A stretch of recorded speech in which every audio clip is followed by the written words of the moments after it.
Welcome back. Well, today I thought we would try to finish up the last Bedford Antiques shopping trip. Today, I'm also going to show you one of the other purchases I made that came over my sort of self-imposed $10 limit, and it was worth it. So, when we get back, we're going to get started. We're going to take a look at this, and we're going to start with one of the same booths we were going through last time. So we're going to finish up with that booth. So we'll see you in a minute.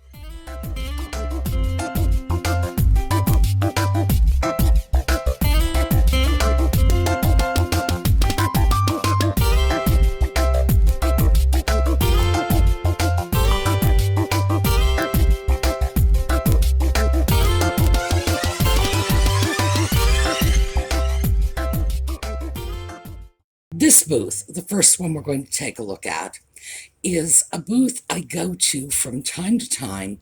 It's tucked off in a back corner at Bedford, and I've gotten some really interesting things there. It's not one of the booths I hit every time I go in, but I think after my last haul there, and I believe I got 6 items from that booth, I think I'm going to go in there a little more often. I think I've sort of learned that there are more goodies in that booth than I previously suspected. So the first piece we're going to take a look at is a very sweet little relish tray. Well, it looks like this is another booth I'm going to have to struggle to get out of. Very pretty lusterware relish tray. Colors are wonderful. That purple's very just sparkly, nicely painted, almost certainly European, unmarked, $5. Oh yes, thank you. Now this piece is unmarked, but it has all of the characteristics of a German or Austrian piece. So I'm guessing that's what we're looking at. Germany, Bavaria, Austria. They all have a certain sort of look to them. Very pretty pieces, hand-painted. I love the fact that they tend to be bright and just the colors are just strong and beautiful. At $5, oh yeah, nice piece, and I was absolutely pleased to get it. However, the next piece that we're going to take a look at was an even better buy. Still $5, but there was a surprise in this one. So let's take a look. Same booth. Here is another really interesting piece. This is a German jam jar, and it's marked Germany. The price is $5, but it includes a little Nippon mayonnaise ladle. And if you take a look at that, you can clearly see this piece is Japanese. Nice piece. There's a little spot on it. Let me get this in the light. Okay, there's a little spot, which I thought might have been a glue mark, but in fact it's not. It's just something that's going to need to be scrubbed out.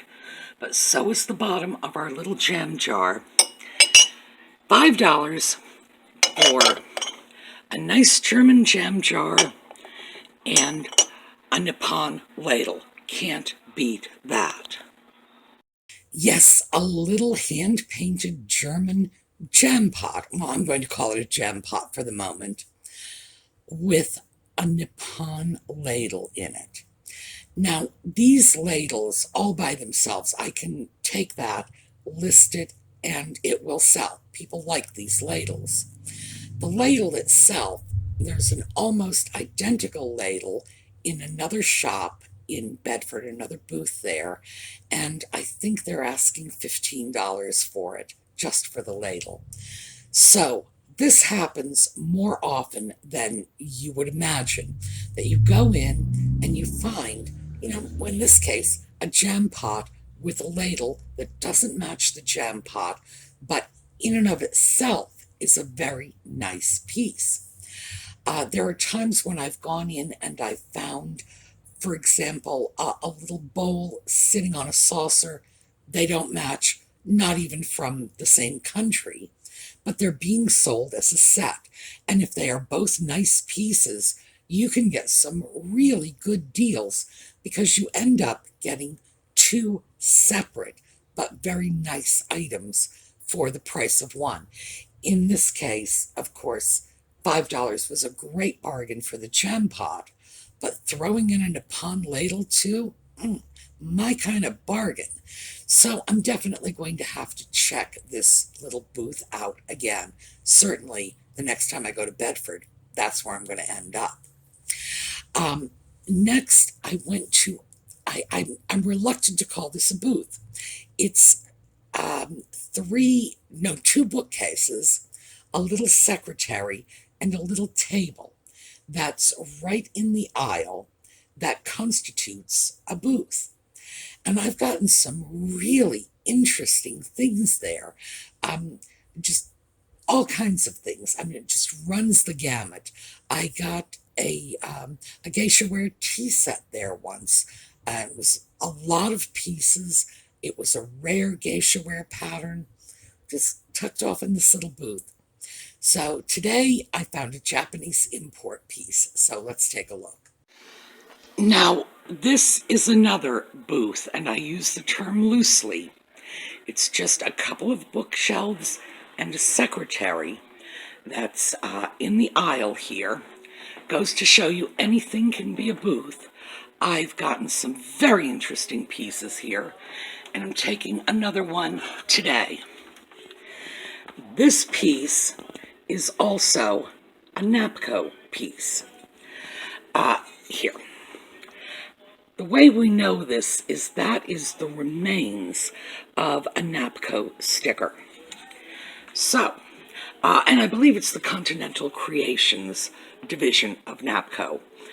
And this is why I keep that list of Japanese importers. The condition is excellent. This is $5, and even the little petals on the flower are undamaged, which is extremely rare because they're so thin and delicate. So, goodness, this is coming home with me too. Well, the great thing about that piece is not just that it was Napco, and Napco imported high quality home decor items. They were all really well done. But for this one, the standout was that little tiny flower with, it's a little Capodimonte style piece, tiny delicate petals, every last little delicate petal perfectly intact. And that's unusual given the age of the piece and the delicacy of the little petals. So, oh yes, very, very glad to have that, especially for such a low price. I mean, $5, that is a great price for a piece like that. And I see pieces like this, and invariably, one of the little petals is broken. And I usually walk away from them simply because, once one petal is broken, then suddenly the piece, the value of the piece is greatly diminished. Whenever you're looking at old stuff, condition's always important. You don't always have to get perfect pieces. A little wear here and there, that's not a big deal. These are older pieces. They're going to have some signs of use. But when things are broken off, that's when it becomes difficult to sell them. And usually if something is damaged, you have to make an appropriate accommodation in the price. So, nice piece like that, nice little petals. Very glad to have that one too. Next up, this is a Noritake piece. And I don't know if you noticed, but a lot of the stuff that I got on this particular trip, because I went through some of this last week too, a lot of it was not in my usual, oh, let's get some Japanese pieces. A lot of this was European or American pieces, and this is one of the few Japanese pieces that I was able to grab. Very interesting piece. So let's take. Well, I was just walking past this booth. I had looked in and thought I saw everything there was to see. But this is a wonderful little gem jar, basically. Very small. It's Noritake, and it's birds. And you know how I feel about birds. Birds sell. So even though at $8 I think it's a little high for such a small piece, I think it's definitely worth it. So yes, I'm going to call it a gem jar because frankly I don't know what else to call it. Very different from the other gem jar, the German gem jar I had picked up just before then. This one, Japanese, the bright, bright colors. Noritake again, a good company. But the key, of course, is birds. People love birds. You put a parrot on something, people go crazy for it. I have no idea what this bird thing is, but birds sell. And this one, because it's so bright, the orange, the blues, it just jumps out at you. That seemed to be a really attractive little piece. I also very much like the lines of the piece. So that, yes, pretty. At $8, it was getting very close to my $10 limit, although certainly it didn't go over, so I can say that. But again, this is the sort of thing that I'm not going to have a great deal of difficulty selling a piece like this. And that's what you want. You want pieces that will turn quickly, that buyers will look at and say, oh, I like that. And that one put a smile on my face. So I imagine it's going to do the same for potential buyers. So yes, glad to get that. And after that, I finally, at long last, made it up to the second floor. And then that's where I found the first piece that I grabbed. So let's take a look. Well, I finally made it past all the temptations on the first floor. And here we go. Just coming off the stairs. And Paul strikes again. Beautiful hand-painted German relish tray. $6. Yes. Yeah, it was one of Paul's pieces, and I barely got off the stairs, as you saw, when there it was, this lovely little German relish tray. Very, very pretty, hand-painted. Pieces like that are just, they're lovely, and they have so many uses. I don't imagine that people who buy these pieces are using them as relish trays. I'm assuming that they're sitting on end tables or coffee tables as trinket trays, or maybe on the dresser to hold jewelry, change, pins, whatever. I find them incredibly useful myself, so I assume other people tend to feel the same way. Who knows, I could be wrong, but a piece like that, hand painted, really pretty. And again, the European pieces tend to sell for higher prices than the Asian pieces. Personally, I don't understand it because I think the Asian pieces are just as pretty. But it's the market out there. We are accustomed to paying more for the Bavarian, Austrian, even the French and English pieces. So that was an interesting find. And of course, as always, I go to the second floor. Paul never fails me.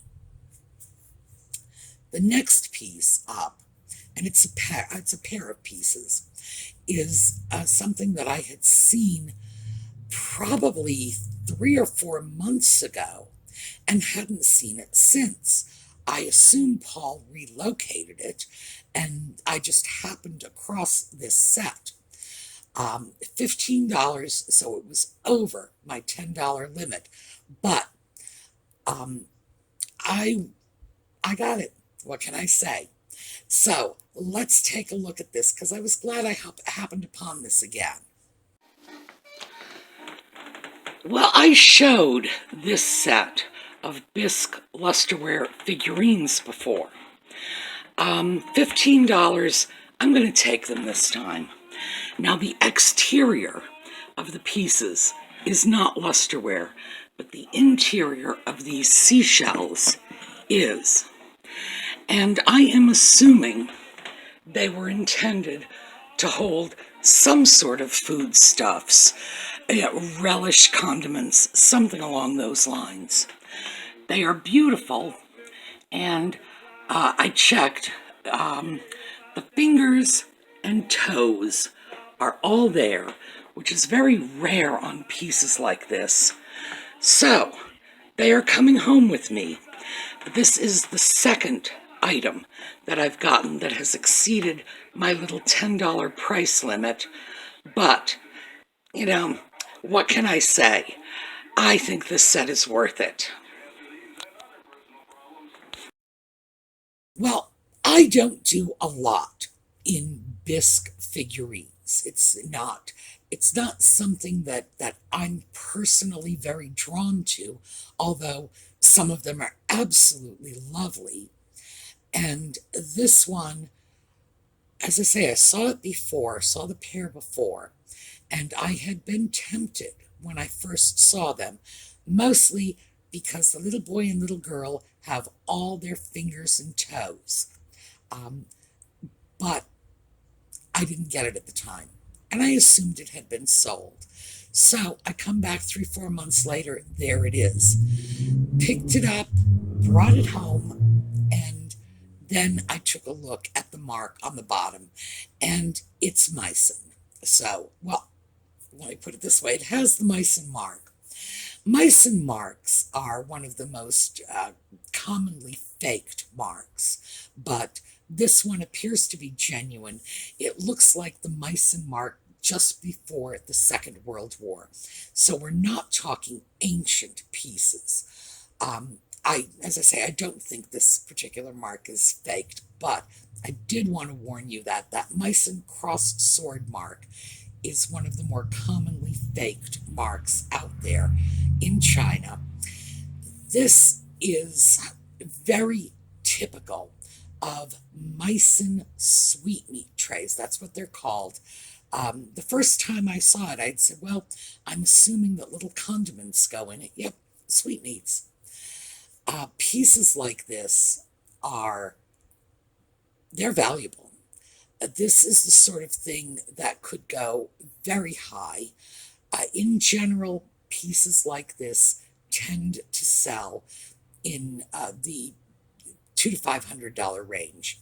Now, I say that because those are eBay prices, and eBay prices, as you know, can often be all over the place. But I think looking at it minimally, a nice pair, no damage, the Meissen mark, we're almost certainly looking at a minimal value of 200 to 300, and it could go up from there. So in all likelihood, I will probably just take that set, pack it away, and eventually put it up for auction on eBay, simply because for me, not dealing consistently with this, I'm probably just going to throw it out there and let the market decide what the value is. I know that it is definitely out of the ordinary range that I like to stick with in my Etsy shop, because I want things to be affordable in my Etsy shop. I don't want anybody to look at something and say, "Oh, that's pretty, but I just can't buy it unless we decide to go on a diet for the next year." No, that's not what it's all about for me. But in this case, because it is a special piece, a special set, as I say, it will probably be sold over on eBay where the real Meissen collectors are gathering and looking, and that's undoubtedly what I will do. The Meissen mark, to be honest with you, surprised me. It was nice bisque work, but I didn't think it was quite that nice. So, what can I say? It was a very good find. And that whole trip turned out to be just one really nice find after another. So, that's what we have. I have some more to show you later. With any luck at all, I'm going to get this video out under 30 minutes. Wouldn't that be nice for a change? And I will finish up this trip tomorrow. Now, on Sunday, fingers crossed, the dental cabinet should be coming in. So I may have that for you for Sunday. Not sure yet, but we've definitely got a project coming up one way or another. Tomorrow, finishing up this shopping trip, and then we're right back on track. All right, have a terrific day. We're going to show a little slideshow on the way out, and I hope to see you tomorrow.